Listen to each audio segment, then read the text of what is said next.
Citoyens du monde libre, nous sommes Anonymous.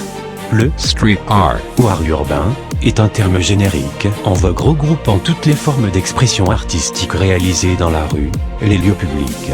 Certaines de ces formes d'expression sont plus contestataires que d'autres, comme pour le graffiti ou le tag, mais la pratique de cet art est la même pour les artistes, c'est le désir d'exercer en toute liberté. En France, ces actions menées dans les lieux publics sont punies par la loi. Que ce soit de l'art ou des actes de vandalisme, il n'y a aucune distinction aux yeux des autorités, de l'État. Les peines encourues peuvent être lourdes de conséquences, comme décrites dans l'article L322-1 du Code pénal. La destruction, la dégradation ou la détérioration d'un bien appartenant à autrui est punie de 2 ans d'emprisonnement et de 30 000 € d'amende, sauf s'il n'en est résulté qu'un dommage léger.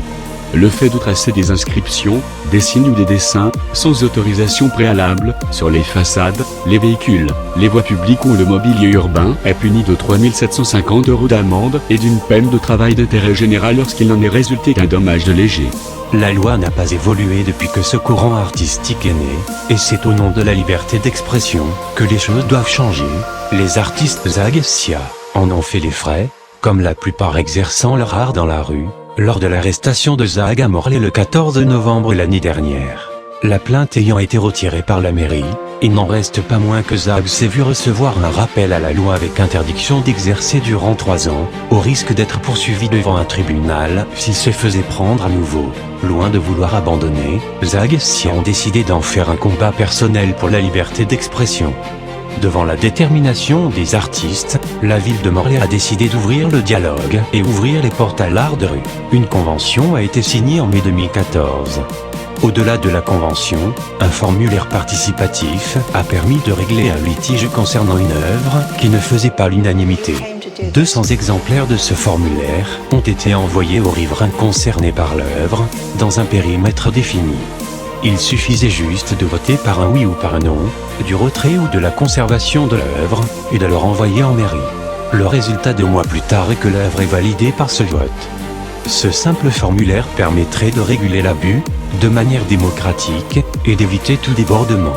Imaginons un avenant à la loi, où l'artiste ne serait plus condamné systématiquement pour dégradation de biens publics, mais que les villes diffuseraient un tel formulaire participatif dès l'identification d'une œuvre, afin de connaître l'avis sur le choix des citoyens, et que dans le cas où ce choix serait de ne pas conserver l'œuvre, l'artiste devrait assumer son acte, comme prévu par la loi et devrait y répondre. Mais dans le cas contraire, l'art de rue ou le street art serait démocratisé et reconnu, comme un apport culturel indéniable pour la ville. Nous en sommes encore loin, et ce que l'on nomme street art aujourd'hui, censé répondre à une liberté réelle de l'artiste, ne sont pour la plupart que des commandes publiques avec appel à candidature et une ingérence de la part des élus, qui valident les projets, privant bon nombre d'artistes d'exister, ne faisant pas partie de ce système bien rodé.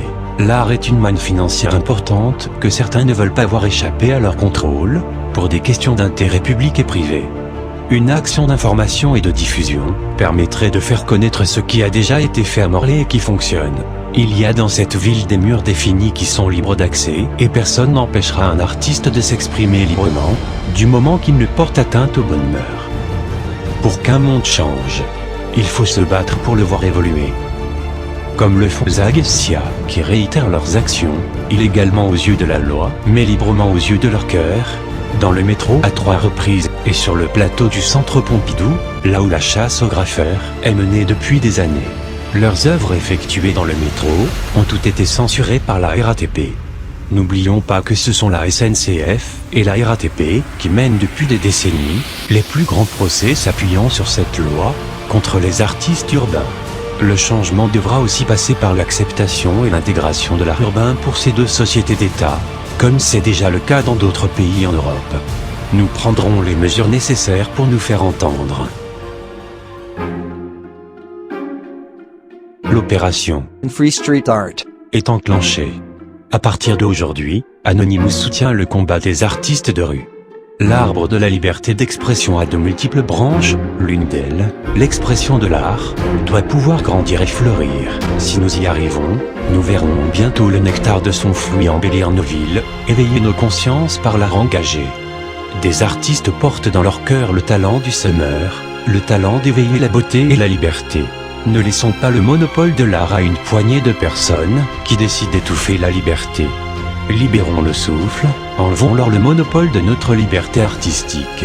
Comme pour nos précédentes opérations, la partie action de rue, où chacun d'entre vous peut en être l'acteur, se voit ici découvrir une résonance particulière et une importance vitale pour l'avenir de ce projet.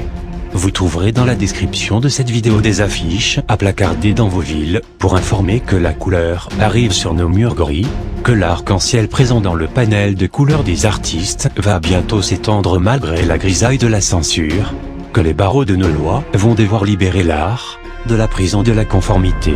Pour que cela arrive, nous avons besoin de chacun d'entre vous. Commencez par déposer dans vos mairies la demande pour la légalisation du street art, en incitant la mairie à demander à Morlaix un double de la convention signée. Cette convention est publique et peut être réclamée par n'importe quel citoyen. Par la suite, si la mairie fait sourde oreille, les opérations de placardage dans vos villes pour sensibiliser la population sur Operation Free Street Art sont des idées que vous pourrez réaliser. Nous conseillons l'utilisation d'une colle simple à réaliser et écologique. Vous trouverez plus d'informations dans la description de cette vidéo. Pour ne pas perdre cette bataille d'avance en fermant les portes à la discussion, l'utilisation de craie pour réaliser vos œuvres artistiques sont recommandées sur tous les sols de vos villes, mais si vous voulez utiliser d'autres produits, sentez-vous libre. À côté de votre œuvre, signez Operation Free Street Art. Cette opération, si nécessaire, va connaître un appui informatique par le hack. Si la SNCF ou la RATP continuent à être des freins dans l'évolution du street art, si ces derniers restent sur leur position de répression, nous n'hésiterons pas à réagir. Nous sommes Anonymous, nous sommes Légion, nous ne pardonnons pas. Nous n'oublions pas. Aux censeurs de l'art, redoutez-nous.